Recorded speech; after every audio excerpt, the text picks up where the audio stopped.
4 خلاص.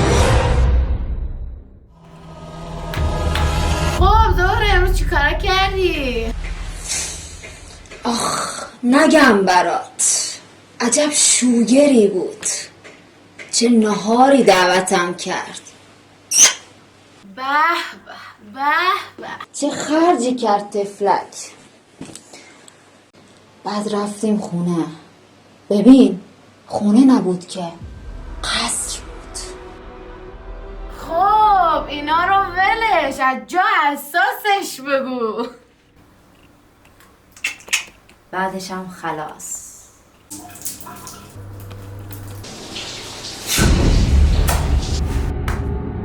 بابا تو دیگه کی هستی؟ دمت گرم.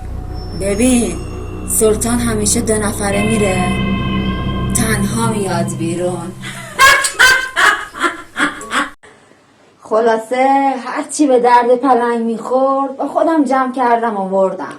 عتیقه، سکه، پول، هرچی. راستی یه چیز خوبم برات تو بردم.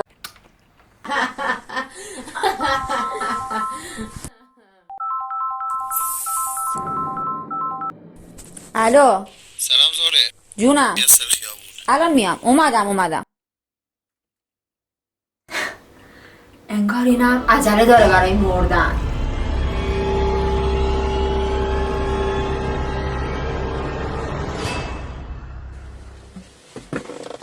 سالک.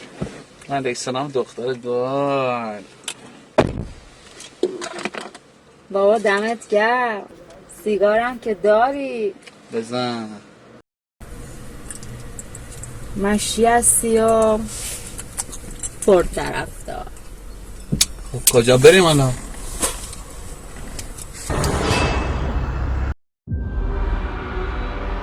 یعنی چی کجا بریم؟ من که بهت گفتم خونه خالی نرم. حالا بریم باغی، ویلایی، با تو بریم عشق و حال. بزن بریم. استخرم داشته باشه. جون استخر اوکیم. مشتی بریم دیگه، چرا وایستادی؟ دارم فکر میکنم کدوم ویلان ببرمت. اوه مگه چند تا ویلا داری؟ هست یه 4-5 تایی.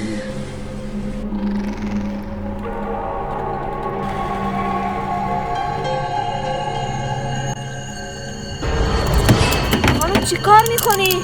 چه خبره اینجا بابا؟ یعنی چی؟ مقاومت نکن برو پایین. داره میره همون ویلا که گفتم آبخانک بخوری. خانم زهره احمدی شما به اتهام قتل بازداشت هستین. مقاومت نکن. قتل چی؟ یعنی چی؟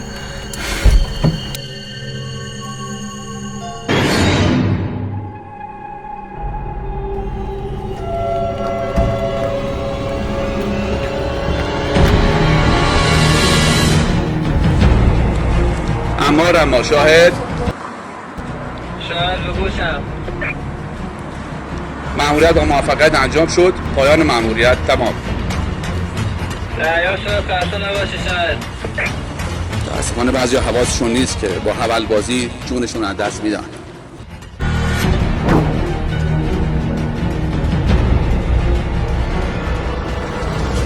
خدا قوت، لطف کنید اطلاعات رو دیم یگان.